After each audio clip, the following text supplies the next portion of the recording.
Révolution digitale, épisode 24. Hey, this is John Lee Dumas of EO Fire, and you're listening to Révolution digitale with François Lambert. Each week, François brings you global business leaders sharing the secrets of their success in French. Francophone entrepreneurs, this is for you. Prepare to ignite. Bienvenue sur Révolution digitale, le podcast des nouveaux entrepreneurs. Get the top tips from leading global entrepreneurs in French. Chaque semaine, nous parlons avec des entrepreneurs qui ont réussi et partageons leur expérience avec vous. Join the entrepreneur revolution now and get ready to succeed. Et laissez-vous inspirer avec votre hôte, François-Paul Lambert.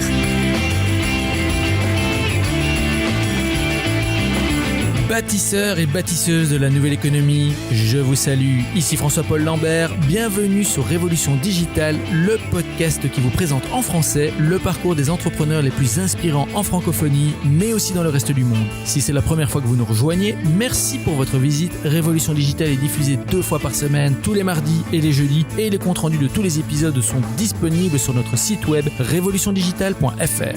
Restez avec nous et n'oubliez pas d'ajouter le podcast à votre liste iTunes ou votre flux RSS préféré. Vous pouvez aussi nous suivre sur Twitter, Instagram et Facebook. Vous trouverez tous les liens dans les comptes rendus de l'épisode sur notre site internet. Vous êtes la tribu digitale. Alors sans plus attendre, let's get inspired.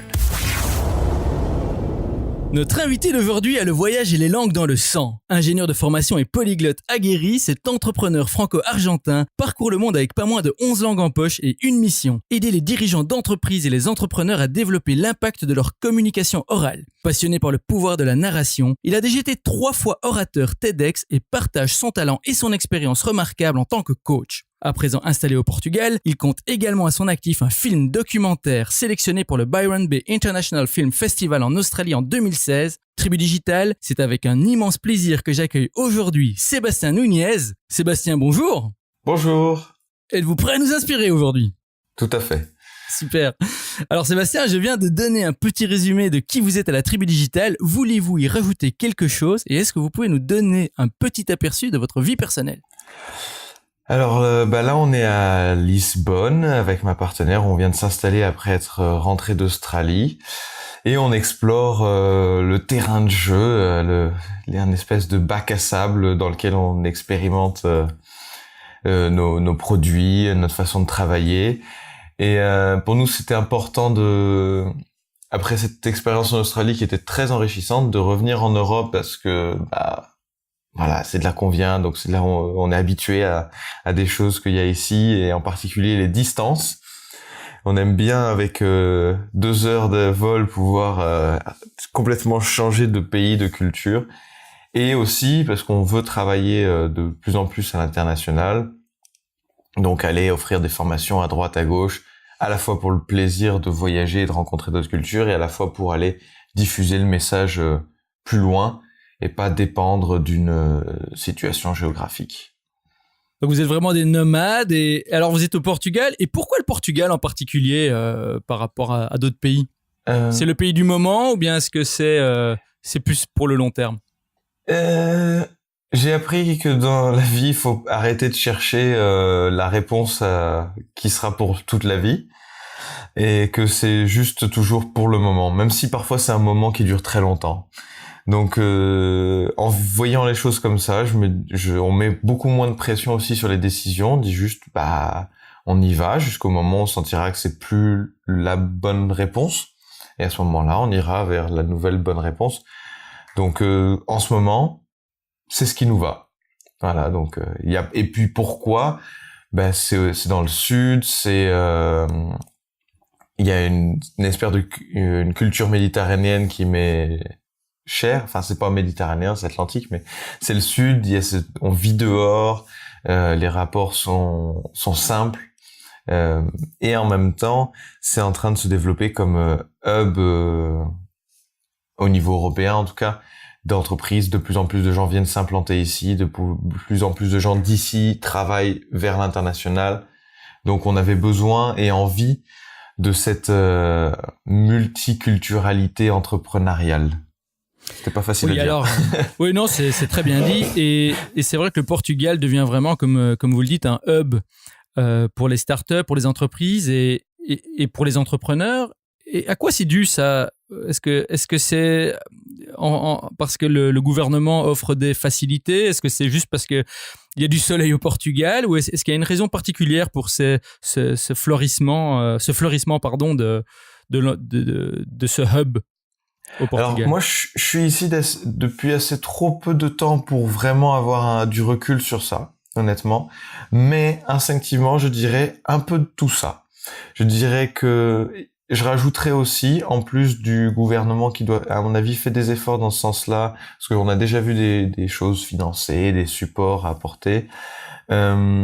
Et cette arrivée de gens qu'ils sont arrivés parce que c'était pas cher, donc des startups qui viennent s'implanter ici parce qu'il y a la place, parce qu'il y a plus la place à Londres, il y a plus la place à Berlin, donc ils cherchent un autre endroit parce que pour percer comme un arbre au milieu d'une forêt, c'est plus simple quand on est au milieu d'une prairie, on va dire.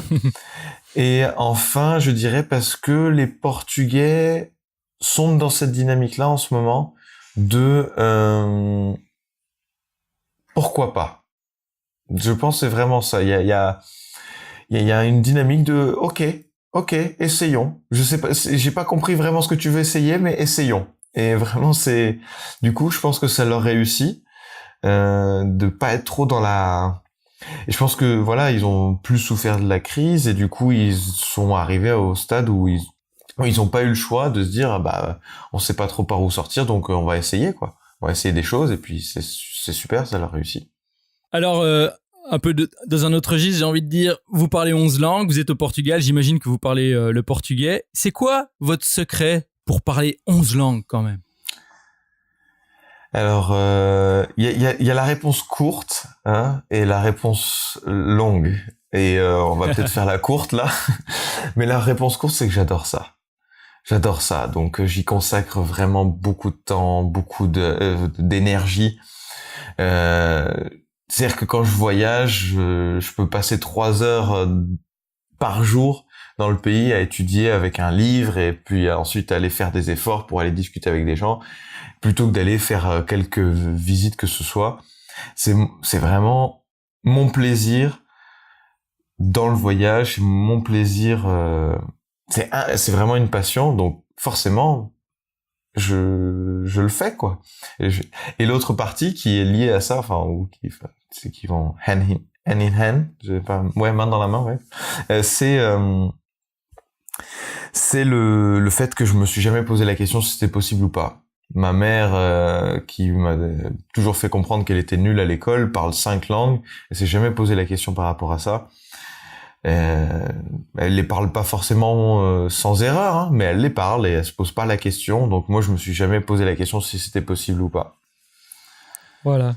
Il y a une certaine confiance. C'est la réponse à peu près courte. Ouais. Mais c'est une très bonne réponse. Et est-ce que cet apprentissage des langues vous a donné un avantage en tant qu'entrepreneur? C'est une question que je me suis jamais posée. On va dire que oui, dans le sens où j'arrive au Portugal, mais je me pose pas la question déjà de si je peux travailler en portugais ou pas. J'en ai pas forcément besoin, mais si j'ai besoin, je le fais. Si je dois travailler avec un client qui est plus à l'aise à travailler en portugais, je travaille en portugais. Si c'est en anglais, ça sera en anglais. Si ça doit être dans une autre langue, ça sera dans une autre langue. Donc ça, c'est sûr. Après, je pense qu'il y a aussi une autre chose, c'est que pour moi, les langues, enfin, tout ce que je fais, parce que je travaille pas qu'avec les langues, tout ce que je fais est lié à la communication et est autour de la communication. Et c'est quelque chose que j'ai compris il y a peu, c'est en fait quel était le fil rouge, le point commun entre toutes les choses que j'aime faire et enseigner, c'est cette communication. Et donc peut-être avoir appris toutes ces langues en parallèle avec mes activités de prise de parole en public et de théâtre et de film me permet d'avoir une vision de message. Et pour moi, c'est un mot-clé, le message. À la fois, quand j'enseigne les langues, j'invite les gens à se recentrer sur leur message. Qu'est-ce qu'on veut vraiment dire et pas comment on le dit. D'abord, qu'est-ce que je veux dire? Parce que parfois, on se bloque sur comment je vais le dire et du coup, on oublie que peut-être c'est pas vraiment ça qui est important dans ce que je veux transmettre. Et c'est pareil dans la prise de parole, et c'est pareil dans le théâtre. Toujours revenir à, mais quel est vraiment le message que je veux transmettre? Et peut-être qu'avoir appris toutes ces langues m'a forcé à vraiment toujours revenir à ce message pour pas me bloquer sur un mot que je connaissais pas. Alors, vous avez parlé de communication, vous avez été aussi plusieurs fois intervenant dans les TEDx. Alors, vous êtes dans beaucoup de projets. Est-ce que vous pouvez nous en dire un peu plus au sujet de votre projet du moment? Comment est-ce que vous générez vos revenus et pourquoi vous avez choisi ce business model? Alors, c'est difficile je pense comme beaucoup d'entrepreneurs modernes, d'avoir un projet du moment. Ça, c'est déjà une chose. Mais là où j'ai beaucoup progressé, on va dire dans cette année, depuis le début de l'année, c'est à quel point j'ai réussi à mettre mes projets dans des boîtes. Donc, au lieu d'avoir un méli-mélo d'idées et de projets, j'ai séparé les canaux. Donc, aujourd'hui, je travaille sur 3 canaux. Donc, il y a les langues, il y a la prise de parole, et il y a l'improvisation. Et les 3 ont des modèles très différents. Et je vais parler surtout du modèle de prise de parole parce que c'est un qui englobe un peu tous les modèles qui sont dans les autres. Donc la prise de parole, le modèle que j'utilise aujourd'hui, c'est le funnel, qui se traduit en entonnoir, qui est un business model que j'ai découvert en Australie et qui, en fait, le problème c'est que je suis pas très, pour mettre un mot vulgaire, qui peut sonner vulgaire comme ça, très capitaliste dans ma façon de penser. Donc, business model, c'est pas un truc qui fait très écho mais quand j'ai vu ce business model, il a vraiment résonné en moi parce qu'en fait, au-delà de l'intérêt économique qu'il portait, je vais expliquer très rapidement après ce qui est là, c'est au niveau pédagogique que je le trouve très intéressant aussi. Donc pour moi, il répondait à 2 problématiques. Donc l'idée de l'entonnoir, c'est de commencer par donner des choses très peu chères, en touchant un maximum de gens, et au fur et à mesure de resserrer l'entonnoir, c'est-à-dire en diminuant le nombre de gens, enfin c'est pas nous qui les diminuons, mais c'est qu'il y aura de moins en moins de gens qui seront prêts à aller plus loin dans leur démarche d'apprentissage, en même temps qu'elles sont prêtes à investir de plus en plus d'argent. Donc ça, c'est au niveau économique. On séduit en faisant des produits pas chers et gratuits, pas chers, moyen cher, un peu cher et très cher. Voilà. Donc ça, c'est économique. Et au niveau pédagogique, moi, ce que je trouve très intéressant, c'est de dire, je commence par donner de la connaissance qui a pas besoin de ma présence. Je peux écrire un livre, je peux écrire des contenus de blog, participer à des podcasts, puis faire des vidéos, puis je peux vendre un cours vidéo. Donc ça, c'est ce que vers quoi j'ai transformé mon enseignement de langue. Là, c'est un cours vidéo qui est en ligne. Et pareil, là, je suis en développement du cours vidéo pour la prise de parole en public. Et après ça, il y a des conférences, des talks, où je viens parler 20 minutes, 1 heure. Et pareil, tout ça, ça va être des choses où je suis en train de donner. Donc ça va de moi vers l'apprenant, qui ne fait que recevoir à ce moment-là. Et plus on va descendre, en fait, dans l'entonnoir, plus on va être dans les ateliers, où en fait, je vais faire interagir le groupe, et qui va lui permettre de ressortir des choses plus personnelles, mais on peut pas aller à fond dans le personnel parce que c'est un groupe, donc tout le monde a un temps de parole, un temps limité, mais on commence à stimuler cette chose-là, ce qui fait que quand la personne arrive enfin au coaching one-on-one, elle a déjà beaucoup travaillé sur son projet, sur son talk, si on parle de ce cas particulier, qui fait que quand on arrive au moment où on est en one-on-one, on va vraiment être dans que du personnel. Moi, j'apporte plus de connaissances, j'apporte de l'analyse de la situation personnelle. Donc, je trouve que pédagogiquement, on est vraiment dans un modèle qui permet de donner son maximum du début à la fin à l'apprenant. Et en même temps, la personne en a toujours de la valeur qui correspond à son investissement financier et à son investissement de temps. Donc j'adore ce modèle, en fait. Si ça répond à la question. Ah, ça répond tout à fait, j'adore cette réponse.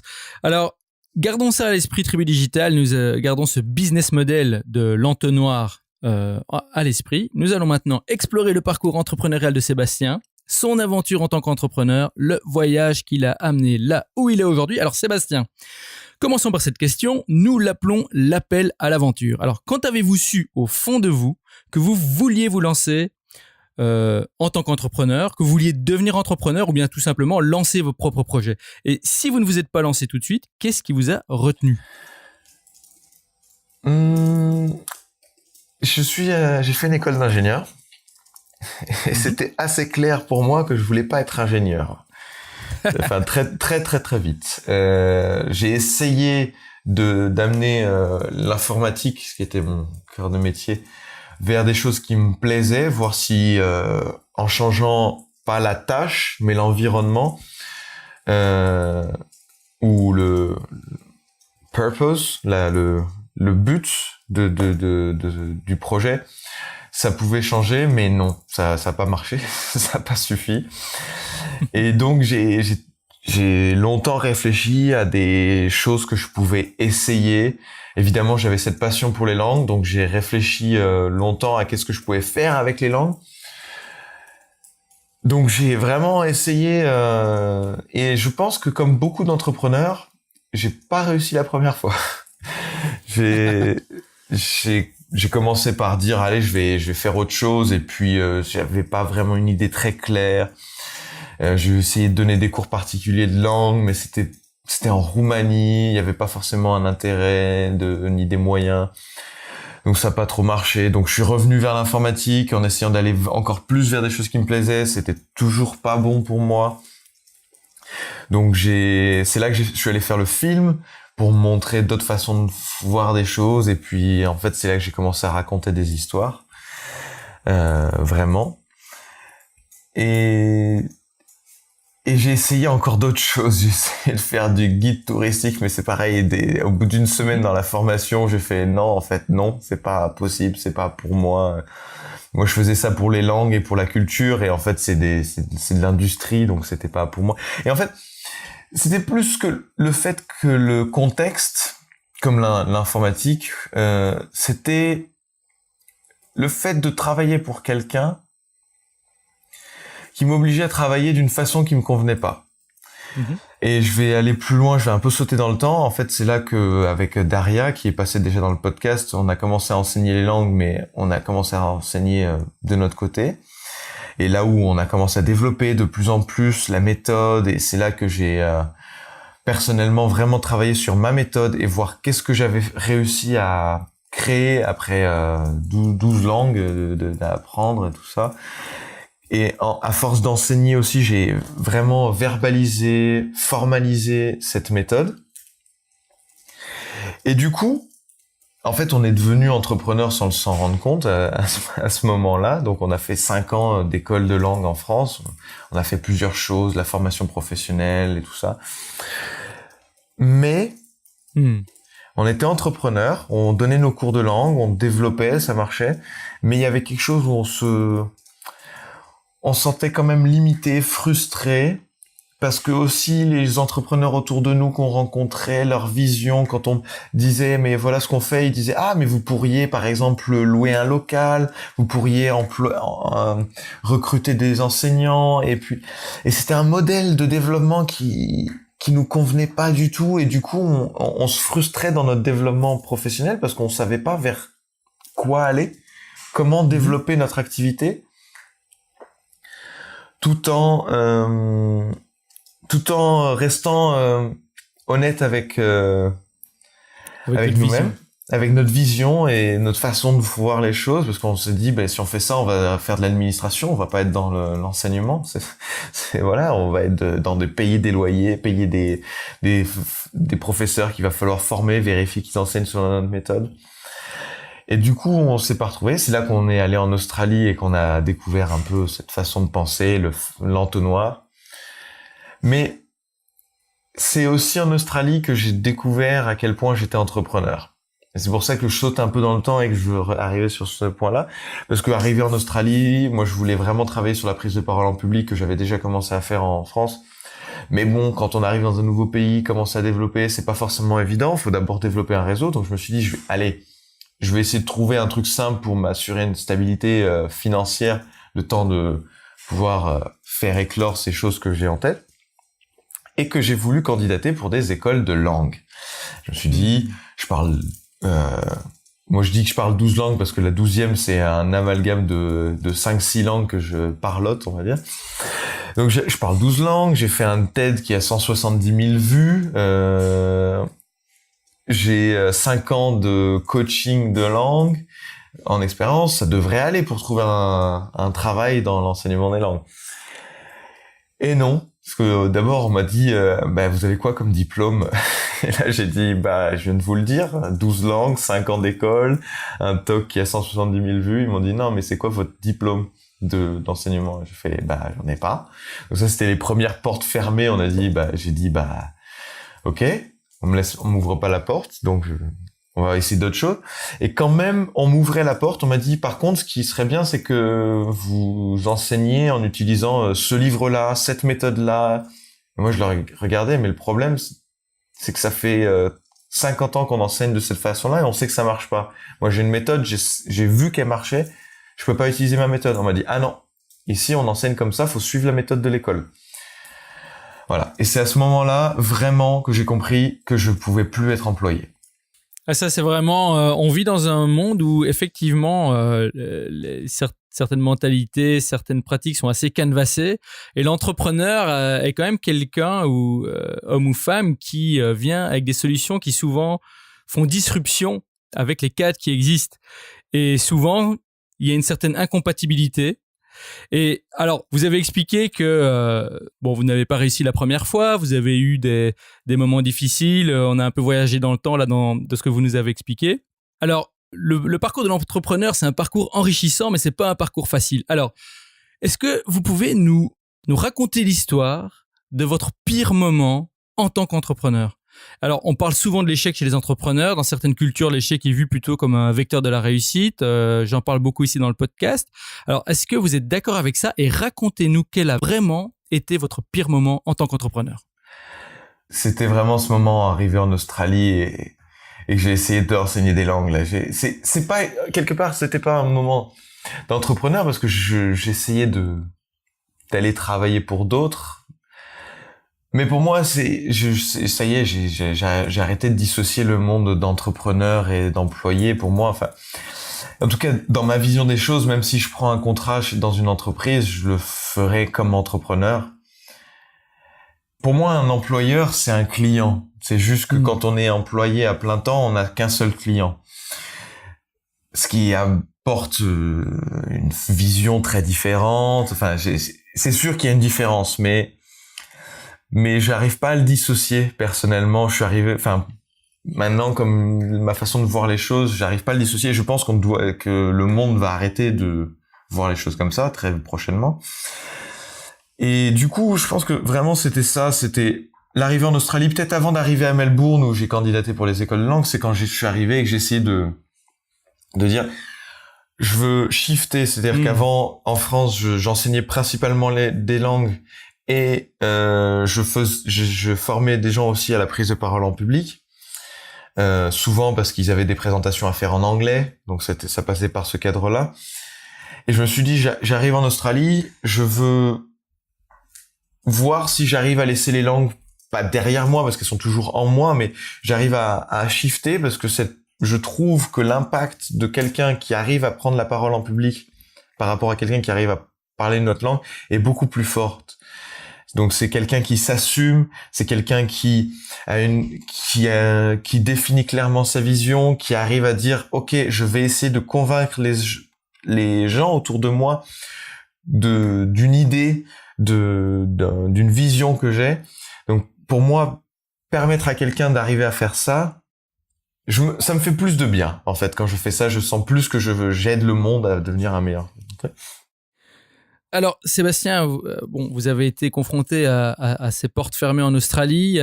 Alors, quand est-ce que les choses ont alors basculé en votre faveur? Quand est-ce que votre business a commencé à fleurir ou est-ce que les choses se sont améliorées et quelles sont les actions qui ont contribué à votre réussite? Il y a eu plusieurs choses que j'ai déjà évoquées.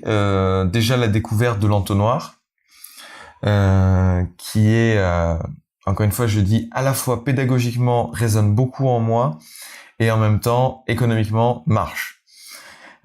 On notera que ça résonne moins l'économique avec moi, mais je me dis, ah ouais, ok, c'est intéressant parce que je permets aussi à la personne d'acquérir, de faire connaissance avec moi et je trouve ça aussi légitime de lui permettre de dire, de pas prendre un risque. Parce que c'est vrai que quand on investit sur du soft skill, vu qu'on n'a pas une caméra sur laquelle on va pouvoir mettre la main, un objet, un truc matériel, physique, le risque de l'investissement est plus grand. Ils me connaissent pas, ils savent pas si je suis bon en ce que je fais ou pas. Donc c'est de leur permettre de me découvrir en leur offrant du contenu, en leur offrant de la valeur, en leur offrant la possibilité de travailler avec moi pour très peu cher aussi, avec des ateliers pour des groupes plus grands. Ça je dirais donc c'est vraiment l'entonnoir pour moi qui est une révélation, si on peut dire ça. Et l'autre chose, c'est d'avoir eu la chance de rencontrer un sales coach en Australie, qui d'ailleurs maintenant vit à Berlin. Le monde s'européanise. et qui m'a aidé à un peu faire la paix avec la vente. Et je pense que vendre, pour beaucoup de gens, et les gens avec qui on travaille aussi, c'est quelque chose qui... Il y a un côté corrompu parfois qu'on associe avec la vente. On pense à la vente comme le premier mot qui me vient à l'esprit, c'est de la magie noire, mais c'est un peu le mauvais Jedi, celui qui va essayer de nous vendre je sais pas moi, un frigo alors qu'on vit dans le pôle Nord. Il y a un truc qu'on dit, il y a une mais méfiance. En fait, je me suis fait avoir. Il y a une méfiance en vrai. Il y a une méfiance. Et moi, vu que j'ai ce rapport-là par rapport aux vendeurs, j'ai du mal à être vendeur. C'est-à-dire et cette personne-là m'a permis de vraiment faire la paix avec cet aspect-là, parce que j'ai rencontré vraiment quelqu'un qui, pour moi, est un excellent vendeur, parce que je sais qu'il y en a, et en même temps, excellent vendeur à 2 points. Un excellent vendeur parce que il est techniquement fantastique, il sait vraiment arriver à ses fins, mais en même temps, le fait toujours avec le respect de son interlocuteur. Et ça, c'est vraiment cette notion-là cette chose-là, ce basculement entre le moment où je suis en train de séduire, parce que c'est une séduction, la vente est une séduction, mais je le fais en restant honnête à moi-même. Je ne trahis pas mes principes moraux et je ne mens pas à la personne en face de moi et je ne vais pas chercher à lui vendre quelque chose dont elle n'a pas besoin à tout prix. Et donc quand j'ai commencé à faire la paix avec ça, de dire ok, il va falloir que je lui fasse voir la valeur, premièrement, de ce qui est financier, le retour sur investissement, clairement, c'est le plus simple, et de dire mais quand même, il va falloir que je sois peut-être insistant et d'emmener la personne dans des chemins pour la confronter à ses incohérences. Par exemple, c'est une personne qui me dit si je veux gagner de l'argent, faut que je prenne la parole en public, mais en ce moment, je peux pas investir là-dedans, mais je m'achète une caméra. D'oser, vraiment, il y a un truc d'oser, lui foutre ça dans la gueule, quoi. Je veux dire, désolé, mais tu te rends compte de ce que tu viens de me dire. Tu viens de perdre de l'argent et tu me dis que tu n'as pas d'argent pour en gagner, pour investir dans quelque chose qui t'en rapporte. Et donc, c'est vraiment pour moi un basculement de dire, ok, voilà, il faut oser mettre des choses claires plutôt que de se cacher, de dire, comme dans la séduction, vraiment, pour moi, il y a un truc similaire, c'est dire, on peut pas séduire une personne, je parle au niveau amoureux, en cachant le fait que la personne nous intéresse. À un moment, il faut s'ouvrir à ça. Il faut aller clairement et même lui demander, est-ce que tu es intéressé? Plutôt que d'attendre des heures que le téléphone sonne et que la personne verbalise son intérêt alors qu'on lui a même pas montré que nous, vraiment, on voulait travailler avec elle. Voilà. Donc, pour moi, c'est vraiment un shift. Tribu Digital. En fait, on est tous des vendeurs quelque part. La séduction, que ce soit pour se vendre soi-même, pour un poste d'employé à travers son CV ou dans sa propre famille, envers son partenaire, pour négocier un voyage, des vacances peut-être. On se vend à tous les niveaux. Soyez respectueux, transparents. Sébastien, j'ai beaucoup aimé ce que vous avez dit là-dessus. Alors, si vous pouviez résumer là où les leçons clés que vous avez retirées de cette expérience, quelles seraient-elles? Je veux dire en quelques mots, que pensez-vous que la tribu digitale doive retenir comme leçon de votre expérience? Il y en a plusieurs. Une première qui me vient en tête par rapport à l'ordre dans lequel on a parlé, c'est vous n'aurez jamais autant l'opportunité d'offrir au monde votre maximum de capacité de ce que vous avez à lui offrir en travaillant pour un employeur qui ne comprend pas ça. Donc le meilleur employeur pour ça, c'est vous-même et de mieux vous connaître. Ça, c'est la première chose, de dire qu'est-ce que j'ai vraiment à offrir au monde et de vraiment le présenter, de le mettre dans la lumière, sur un trône et dire voilà, ça, c'est mon cadeau que je peux faire au monde. Qui en veut? Ça, c'est une première chose. Une autre, c'est de penser vraiment à la place du client, de se mettre à sa place, de comprendre pourquoi et quand et comment il est prêt à investir dans ce que on a à proposer et de voir effectivement des modèles qui existent déjà, pas réinventer le fil à couper le beurre, l'entonnoir, ça existe. Ce qui me fait penser, allez voir ailleurs. Allez voir ailleurs comment les autres font. Parce que en France, on se sentait enfermé, pas parce que la France n'a pas de solution, mais puisque forcément, quand on est entouré de gens qui ont un même point de vue, même façon de faire, on peut pas s'enrichir aussi vite qu'en allant voir ailleurs. Et là, en revenant en France, on a découvert que des gens commençaient à penser de cette façon-là. Mais c'est évident que s'il y a des gens qui pensent de cette façon-là et qui rapportent ça en France, c'est parce qu'ils sont allés voir ailleurs. Donc, vous pouvez le faire vous aussi. Allez voir ailleurs et ramener des expériences, des apprentissages. Ça peut être, c'est pas forcément des choses qu'on apprend par l'entrepreneuriat, ça peut être des choses sur ta façon de vivre ensemble, qu'on découvre ailleurs et qu'on va rapporter ça peut-être dans sa façon de concevoir son entreprise ou même sa vie personnelle. Donc, allez voir ailleurs. Tribu Digital, apprenez à vous connaître. Vous êtes votre meilleur employeur. Mettez-vous aussi à la place de votre client et surtout, allez voir ailleurs comment les autres font. Sébastien, merci pour ces mots. Nous sommes maintenant arrivés à la partie des questions flash. Alors ici, je vous pose une série de questions en rafale et vous me répondez en allant à l'essentiel. Est-ce que vous êtes prêts? Oui. On va essayer de faire court, ouais. Alors, quelle est votre définition du succès? Fulfillment, purpose. J'ai pas le mot en français, désolé. À quoi ressemble votre journée type? Ordinateur, rencontre client, préparation d'atelier. Vous êtes plutôt quelqu'un qui se lève tôt ou plutôt quelqu'un du soir? Soir. C'est là où se passent les rencontres. Si vous deviez recommander un livre pratique, quel serait-il et pourquoi? Key Person of Influence de Daniel Presley, je crois, de mémoire. Key Person of Influence parce qu'il explique justement un modèle de comment à la fois devenir un influenceur dans son domaine, mais aussi ce qui explique le processus qui permet d'y arriver, qui pour moi est plus intéressant que le résultat auquel on arrive. Quels outils ou applis productivité ou autres utilisez-vous régulièrement? To-do list, et sur papier. Je suis très papier et je mets des petits bouts de papier, je les remets, je les découpe, je mets des couleurs, ce qui me permet de les avoir toujours à portée de main, de pouvoir les manipuler facilement, contrairement à des produits ordinateurs on peut vite oublier. J'adore. Qu'est-ce qui vous inspire ou vous passionne en ce moment? Quels sont les domaines qui vous paraissent prometteurs? J'aurais du mal à pas dire la prise de parole en public. C'est pas que mon métier, c'est vraiment une passion. C'est donner la parole à ceux qui ne la prennent pas pour qu'on entende plus de points de vue. On sent que vous êtes passionné en tout cas. Et la dernière question, c'est la question back in time, c'est ma préférée.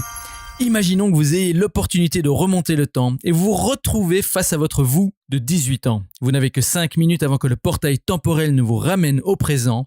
Avec l'expérience que vous avez maintenant, que vous diriez-vous ? D'un point de vue pratique, quel plan ou conseil précis donneriez-vous à votre jeune alter ego pour réussir et qui n'implique pas d'acheter des billets de loto, des paris sportifs ou d'investir en bourse ?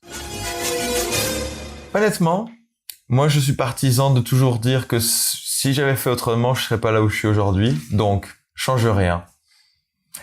Mais si je devais dire peut-être un petit truc, apprends à vendre plus tôt. Tribu Digital, apprenez à vendre plus tôt, développez les soft skills qui vont avec. Sébastien, merci. Nous sommes maintenant arrivés à la fin de l'épisode. Alors, merci d'avoir partagé généreusement toutes ces informations avec nous. Tribu Digital, j'espère que vous avez bien pris note. Je sais qu'il y en a parmi vous qui hésitent encore à se lancer et j'espère que l'aventure de Sébastien vous inspirera à faire le grand saut. Alors, Sébastien, pour le mot de la fin, que direz-vous à nos auditeurs de la Tribu Digital qui hésitent encore à se lancer ou qui se sentent bloqués ? Si vous aviez un seul conseil à leur donner, quel serait-il ? Combien de temps vous voulez encore perdre ? C'est une question plus qu'un conseil. Combien de temps vous voulez encore perdre à faire des choses qui sont pas vraiment 100% ce que vous êtes ? C'est pas un conseil, mais c'est une question. Je pense que c'est un bon conseil. Tribu Digital, ne perdez plus de temps. Alors Sébastien, avant qu'on se quitte, j'ai quand même envie de vous demander aussi un petit conseil pratique. Alors par rapport à la communication, vous avez fait des TEDx. Est-ce que vous pouvez nous donner un petit conseil par rapport à la prise de parole qui peut être utile à notre audience ? La prise de parole est un moyen, pas une fin. Pensez que on prend pas la parole pour qu'on soit dans la lumière, on prend la parole pour transmettre un message. Donc, je dirais premièrement, vraiment clarifier quel est le message que je veux transmettre et que le monde a besoin d'entendre. Et deuxièmement, si on a peur de monter sur scène ou qu'on se dit « ouais, mais d'autres le font à ma place », il y a des gens qui ont besoin d'entendre ce que vous avez à dire. Donc, soyez pas égoïste. Partagez-le. Sébastien, vraiment merci. Ce fut un plaisir et un honneur de vous avoir parmi nous aujourd'hui. Alors, avant de nous quitter, dites-nous comment rester en contact avec vous sur les réseaux sociaux ou ailleurs. Et si vous avez une annonce à faire, la Tribu Digital vous écoute.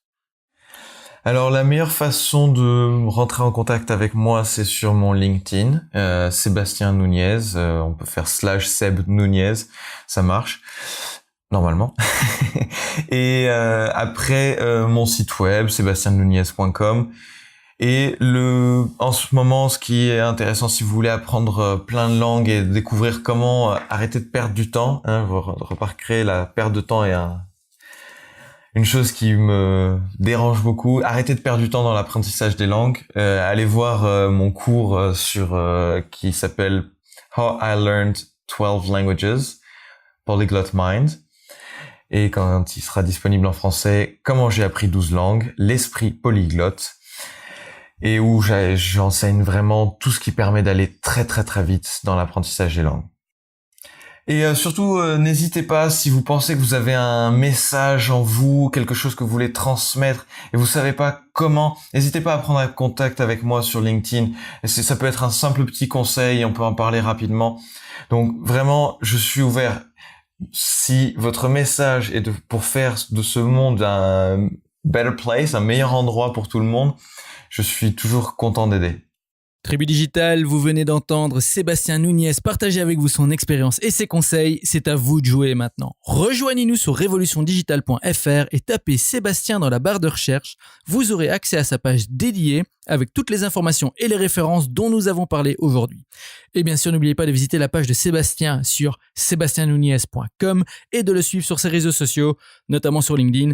Sébastien, encore merci d'avoir partagé votre aventure avec la Tribu Digital. Au revoir et je vous retrouve en backstage. Merci, bonne journée. Hey Tribu Digital, merci de nous avoir écoutés aujourd'hui. J'espère que vous avez aimé notre entrevue avec Sébastien. Venez continuer la discussion avec nous sur Twitter, Instagram, @RevoDigital et Facebook/Révolution Digitale. On vous y attend. N'oubliez pas non plus d'ajouter le podcast à votre liste iTunes ou abonnez-vous directement sur notre site web pour être notifié des prochains épisodes. Vous êtes la Tribu Digitale et souvenez-vous, tout semble toujours impossible jusqu'à ce que ce soit fait. Thank you for listening to our guest stories this week. Merci et n'oubliez pas de vous inscrire à notre newsletter pour encore plus de conseils qui vous aident à réussir. We hope you're inspired and ready to move forward with your entrepreneurial dream. À bientôt pour un prochain épisode de Révolution Digitale. Stay inspired!